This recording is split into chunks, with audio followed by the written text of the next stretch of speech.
আমার প্রিয় ও স্নেহের ক্লাস 10-এর ছাত্রছাত্রী বন্ধুরা, আশা করি তোমার সবাই ভালো আছো। আজ আমরা যে বিষয়টি নিয়ে আলোচনা করব ক্লাস 10-এর ফার্স্ট ইউনিট টেস্ট অর্থাৎ প্রথম পর্যায়ক্রমিক মূল্যায়নের ভূগোলের নমুনা প্রশ্নপত্র নিয়ে। দেখো, ফুল মার্কস আমাদের রয়েছে 40 আর সময় তোমাদের রয়েছে 1 ঘন্টা 20 মিনিট। ইতিমধ্যেই আমরা কিন্তু ক্লাস 10-এর ভূগোলের সম্পূর্ণ অধ্যায়ভিত্তিক ফার্স্ট ইউনিট টেস্টের কিন্তু লাস্ট মিনিট সেশন আপলোড করে দিলাম। এখনও পর্যন্ত সেই ভিডিওটি না দেখে থাকো, ভিডিওটি কিন্তু তাড়াতাড়ি দেখে নাও। দেখো, একে দাগের সঠিক উত্তর বেছে নিলে যে কোনো 8টি প্রশ্নের মান 1 করে 1 × 8 = 8। বহির্জাত শক্তির উৎস হলো নদীর কাজ। পৃথিবীর দীর্ঘতম নদী হলো নীল নদ। মরু অঞ্চলের অবশিষ্ট পাহাড়কে বলে টিনসেলবার্গ। সমুদ্র জলতলের উচ্চতা বৃদ্ধির কারণ হলো বিশ্ব উষ্ণায়ন। হিমালয়ের ক্ষয়ের ফলে গঠিত ভূমিরূপ হলো রসেমতানে। ভারতের নবগঠিত রাজ্যটি হলো তেলেঙ্গানা। দক্ষিণ ভারতের সর্বোচ্চ শৃঙ্গ আনাইমতি। ভারতের প্রাচীনতম বহুমুখী নদী পরিকল্পনা হলো দামোদর। একটি বাগিচা ফসলের উদাহরণ হলো চা। দক্ষিণ ভারতের ম্যানচেস্টার বলে কোয়েম্বাটুর। 2 দাগের নির্দেশ অনুসারে নিম্নলিখিত প্রশ্নের উত্তর দাও। প্রশ্নের মান 1 করে 1 × 8 = 8। বাক্যটি সত্য হলে ঠিক এবং অসত্য হলে ভুল লেখো, যে কোনো দুটি। আবহবিকার একটি বহির্জাত প্রক্রিয়া, ঠিক তাহলে সত্য লিখবো। উচ্চ গতিতে অশ্বক্ষুরের হ্রদ দেখা যায়, ভুল তাহলে মিথ্যা লিখবো।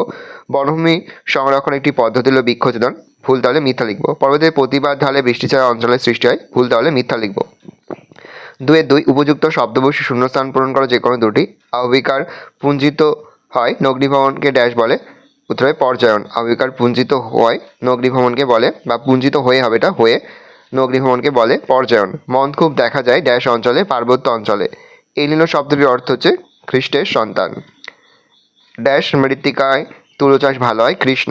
2-1 কথায় উত্তর দাও। পৃথিবীর বৃহত্তম বদ্বীপ কোনটি? গঙ্গা ব্রহ্মপুত্র বদ্বীপ। দুর্নীল মধ্যবর্তী ভূমিভাগকে কী বলে? দোয়াব। ভারতের দীর্ঘতম হিমবাহের নাম কি? সিয়াচেন।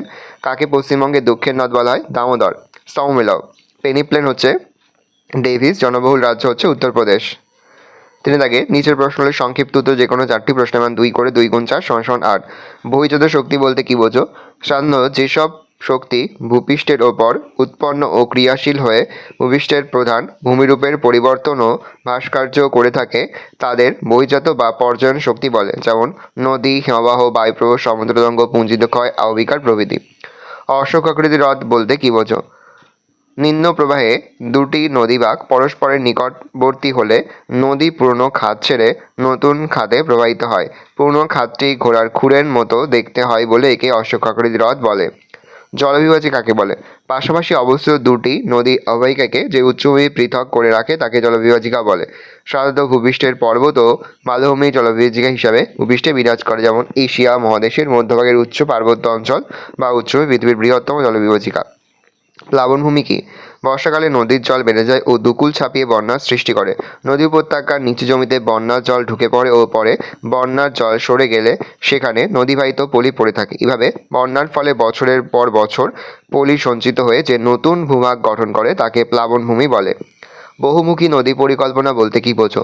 যে পরিকল্পনার সাহায্যে কোনো নদীর ওপর বাঁধ দিয়ে একই সঙ্গে বন্যা নিয়ন্ত্রণ, মৃত্তিকা ক্ষয় নিবারণ, জলসেচ প্রসারণ, জলবিদ্যুৎ উৎপাদন, মৎস্যচাষ, পরিবহন ব্যবস্থার উন্নতি, বৃক্ষরোপণ প্রভৃতি উদ্দেশ্য সাধন করে নদী অববাহিকা অঞ্চলের অধিবাসীদের জীবনযাত্রার মানের সর্বাঙ্গীন উন্নতি যে প্রচেষ্টা চালানো হয় বা প্রচেষ্টা করে তাকে বহুমুখী নদী পরিকল্পনা বলে, যেমন দামোদর বহুমুখী নদী পরিকল্পনা।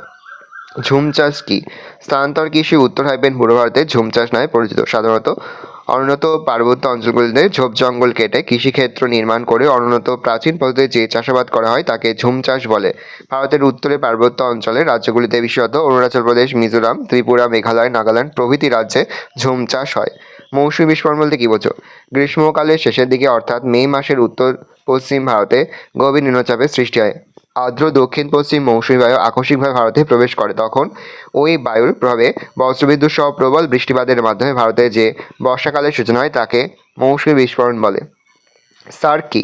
সার্ক কথাটির পুরো নাম south Asia association for regional cooperation বা দক্ষিণ এশীয় আঞ্চলিক সহযোগিতা সংস্থা।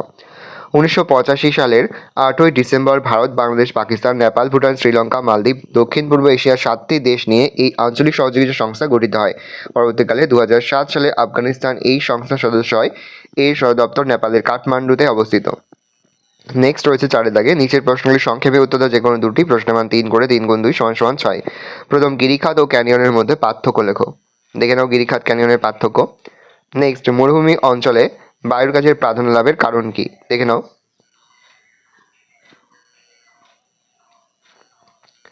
পরের প্রশ্ন, ভৌমজলের অতিরিক্ত ব্যবহারের প্রভাবগুলি সম্বন্ধে লেখো। দেখে নাও। পরের প্রশ্ন, ভারতে মৌসুমী জলবায়ুর বৈশিষ্ট্য লেখো বা বৈশিষ্ট্যগুলো আলোচনা করো। দেখে নাও।